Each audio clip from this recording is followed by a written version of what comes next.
Salut et bienvenue dans cette nouvelle vidéo de Top Série. Je suis toujours en compagnie de mes fidèles compagnons qui m'accompagnent dans tous mes visionnages de séries avec donc Stitch et Stitchette. Aujourd'hui, on va vous présenter du coup 3 séries récentes. Alors, qu'est-ce que j'entends par séries récentes? Donc, c'est des séries qui sont sorties il n'y a pas très longtemps. Il y a peut-être 3 saisons. Mais voilà, et que j'ai beaucoup aimé. Voilà, c'est super important. 3 séries récentes que j'ai beaucoup aimées. La première, on perd pas de temps.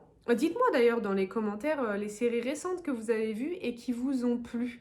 Ça peut être intéressant de partager, avant de voir les miennes, de partager un peu les ressentis de chacun. Donc c'est parti, tout de suite, on attaque avec cette série. Snowpiercer. Hop, je vous montre la fiche. Alors, Snowpiercer, c'est une série qui est adaptée du film Snowpiercer que j'avais vu il y a quelques temps maintenant, il y a un petit moment, mais qui m'avait particulièrement marqué. Alors, c'est un film que j'avais bien aimé, mais qui m'avait dérangé. Je me souviens d'un passage en particulier qui m'avait...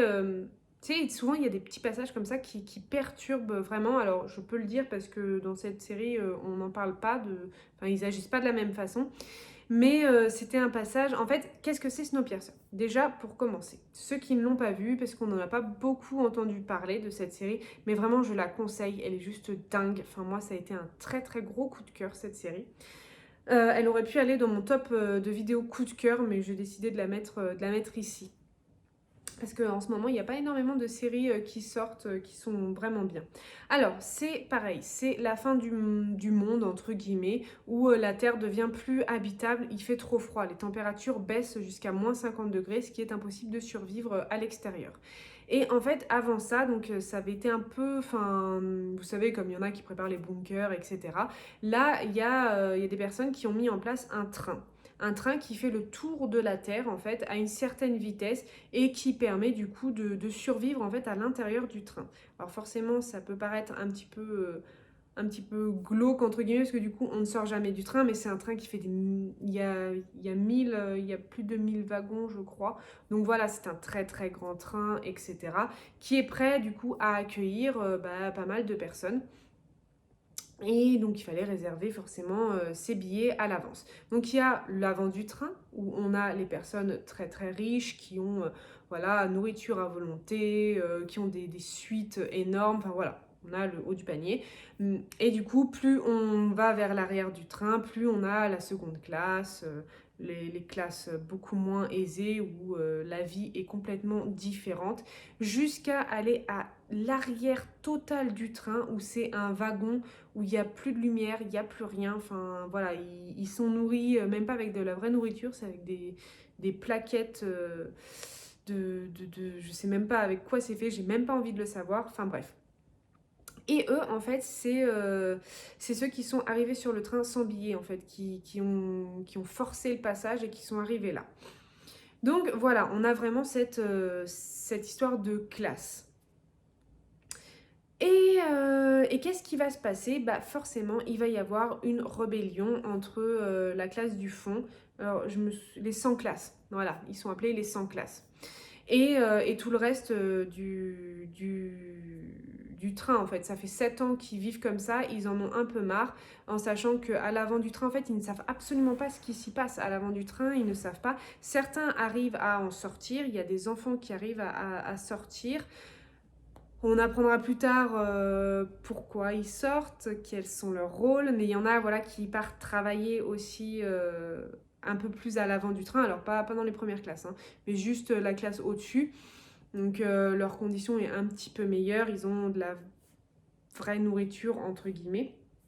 Mais voilà, en fait, ça va être toute cette série et j'ai adoré le personnage de Mélanie, celle qui dirige le train. Alors, elle est... En fait, on se rend compte que ça doit pas être facile et même si elle a fait des erreurs, etc., je trouve qu'elle a géré de la meilleure des façons possibles, je pense.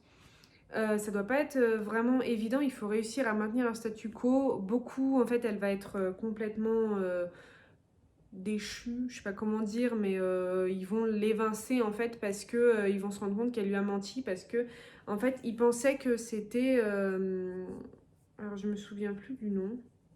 Mais d'un mec en fait qui dirige le train et tout et qui ne fait jamais d'apparition. Et en fait, il faut savoir que bah, il est pas là.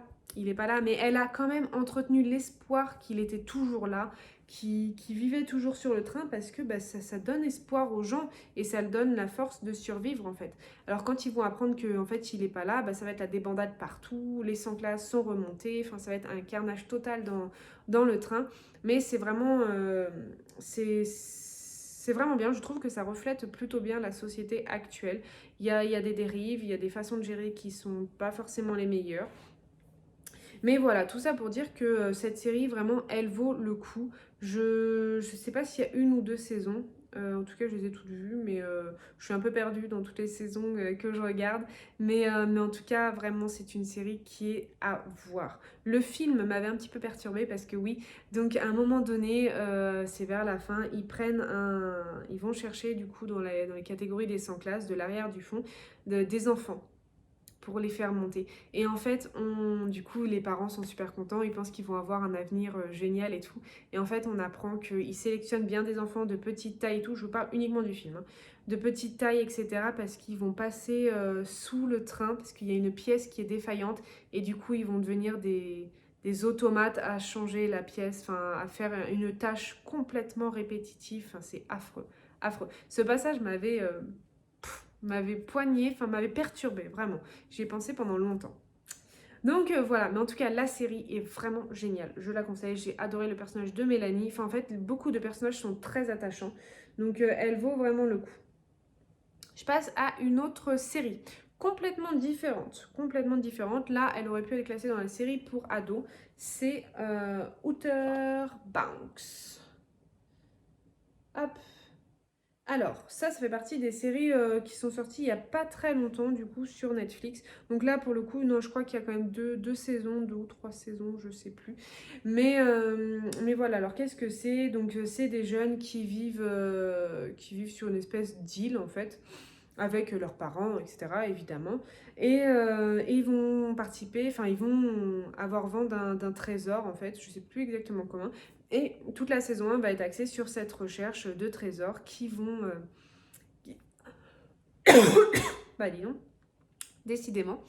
Qui vont les lier en fait et ouais, ils vont le chercher ensemble. Ils vont découvrir pas mal de choses. Ils vont se lier en fait. Ils sont tous les quatre. Donc il y a quatre personnages principaux issus un petit peu. Alors je sais plus comment ils s'appellent. Ils ont un nom, un des Pogs. Voilà, c'est des Pogs. Voilà, ils sont un peu en bas de l'échelle, ils vivent comme ça. Et on a la fille dont le prénom, j'ai oublié, mais qui elle vient d'une famille plutôt riche, etc. Et qui va se lier d'amitié avec eux, qui va chercher le trésor avec eux, qui va tomber amoureux d'un Pogs, donc sa famille va très mal le voir, etc. Et du coup, donc voilà, ils vont chercher ce trésor, ils vont le trouver, sauf qu'ils vont se faire devancer par des familles très riches, forcément. Donc voilà, ça va être une course-poursuite. Ils vont être soupçonnés enfin, de meurtre pour certains. Donc il va y avoir des courses-poursuites et tout. Vraiment, c'est une série que j'ai beaucoup aimée parce qu'on a une cohésion forte entre les personnages.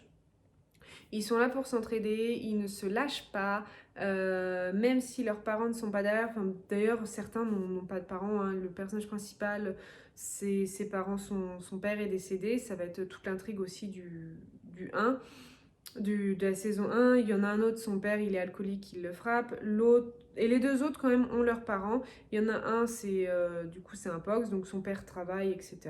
Et l'autre, sa famille est plus du côté un peu plus aisé, on va dire. Et voilà, donc toute cette classe sociale qui se mélange et toute cette recherche de trésors, cette vie adolescente qui se met en place. J'ai beaucoup, beaucoup aimé les premiers amours, tout ça, tout ça. Mais c'est vrai que la recherche au trésor, j'ai particulièrement aimé le concept. J'ai beaucoup aimé le concept. Donc voilà pour Outer Banks. Ensuite, on va passer à la dernière série de ce top 3 de séries récentes. Je pense que c'est une série qui n'est même pas à présenter parce qu'elle a fait mais un tabac monstrueux ces derniers temps sur Netflix. Bon, je vous montre quand même l'affiche, je vais vous en parler quand même, hein, mais c'est Squid Game. Hop, alors évidemment, forcément, même si vous l'avez pas vue celle-ci, vous en avez forcément entendu parler, c'est juste dingue. En fait, tout cet engouement qu'il y a eu, moi j'ai découvert cette série grâce à TikTok. C'est tout con, mais ouais, j'aime des fois de temps en temps ça parle de séries et là j'ai vu Squid Game. Je l'ai vu plusieurs fois passer, je me suis dit bon bah tiens, on n'avait pas de série à regarder, je dis allez, j'ai mis la bande-annonce. Bon, ça avait l'air assez intéressant donc c'est parti. Bah, franchement, j'ai beaucoup aimé. J'ai beaucoup aimé. Après, je ne comprends pas forcément l'engouement autour de cette série non plus. Donc, c'est une série coréenne. Donc, cette série, c'est Squid Game. Donc, c'est un mélange en fait entre Battle Royale et Hunger Games. Je ne sais pas si vous aviez vu Battle Royale à l'époque, ça date un petit peu.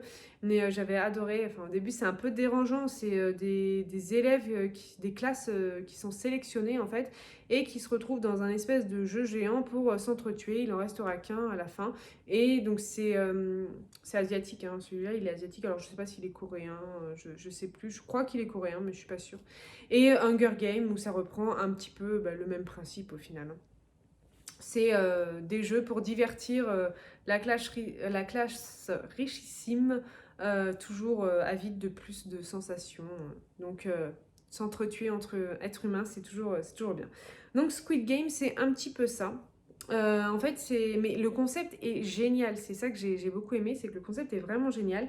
C'est que ils sont appâtés par l'argent. Forcément, c'est des personnes qui sont pauvres, qui n'ont pas d'argent, qui ont des dettes qui sont énormes. Et du coup, ils vont être appâtés à la sortie du métro, etc., à jouer à un espèce de jeu. Alors, je me souviens plus du jeu, mais il y a un carré rouge, un carré bleu, et ils doivent retourner pour gagner de l'argent. En fait, c'est de l'argent facilement gagné, et du coup, le mec en profite. Donc, c'est un appât qui est génial, en fait.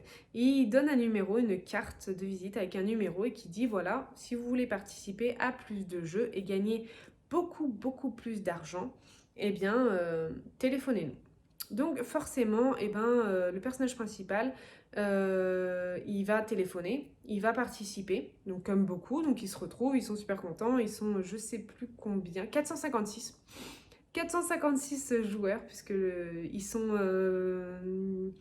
ils ont chacun un numéro, et justement ce personnage principal est le dernier, donc le numéro 456.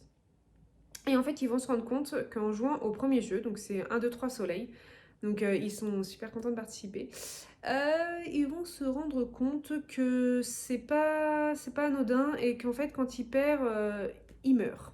Donc là, ça va être la panique, tout le monde va courir dans tous les sens, tout le monde va... Donc beaucoup vont mourir pendant ce premier jeu. Et en fait, ce qui va se passer, donc là, ça peut paraître un peu glauque, mais en fait, ce qui va se passer, c'est qu'ils vont voter. Donc, dans les règles, il est dit que si la majorité des personnes préfèrent partir, eh bien, le jeu est stoppé. Donc, ils vont faire un vote. Ils vont faire un vote et la majorité, donc ça se joue à un près, je crois, hein, mais va vouloir quitter le jeu. Donc, ils sont tous ramenés chez eux comme si de rien n'était. Ok.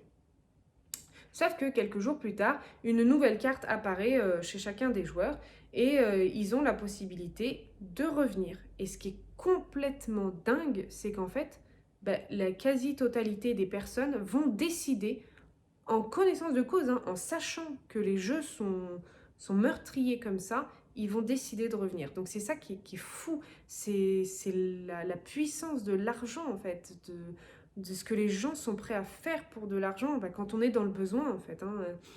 Quand on est dans le besoin, le personnage principal, il a besoin de sauver sa mère qui a du diabète et il n'a pas d'argent, donc c'est un petit peu son dernier recours. Et c'est ça qui est vraiment malsain. Et du coup, donc, on rentre dans cette tournure infernale, on va découvrir les jeux, il y en a 6 au total, au fur et à mesure. Et on va parfois se lier d'amitié sur certains personnages qu'on apprécie. Et puis, paf, l'épisode d'après, il est plus là. Enfin, en fait, c'est ça qui est assez... Quand on a compris le principe, en fait, de savoir qu'il ne faut pas s'attacher au personnage, ça passe. ça passe beaucoup mieux. Après, moi, j'aime bien m'attacher au personnage. J'ai adoré le personnage de la fille. Alors, je me souviens plus du numéro qu'elle avait, mais elle va faire partie des derniers joueurs. Je l'ai vraiment beaucoup aimée, celle qui a un petit frère, etc. Je crois que ça a été un de mes personnages principaux, enfin, un de mes personnages préférés. Elle joue super bien et tout. Enfin, voilà, c'est vraiment génial. Donc voilà, et à la fin, il n'en reste qu'un. Je ne vous dirai pas qui c'est, évidemment. Alors, une saison 2 est en préparation, puisque à la fin, il y a un petit cliffhanger. Donc la saison 2 est en préparation. J'ai hâte de voir ce que ça va donner. En tout cas, cette saison 1, elle est vraiment cool, donc elle est à voir. Après, tout l'engouement qu'il y a eu autour, bon, c'est une très bonne série. C'est un coup de cœur, oui, je peux le dire. C'est une série dont je me souviendrai, mais pas au point d'en avoir fait tout un pataquès comme ça. Donc voilà, bah écoutez, je pense qu'on peut s'arrêter là pour ce top 3 de séries récentes que j'ai beaucoup apprécié. Donc si on remet les choses, on a eu Snowpiercer, on a eu Outer Banks et on a eu Squid Game.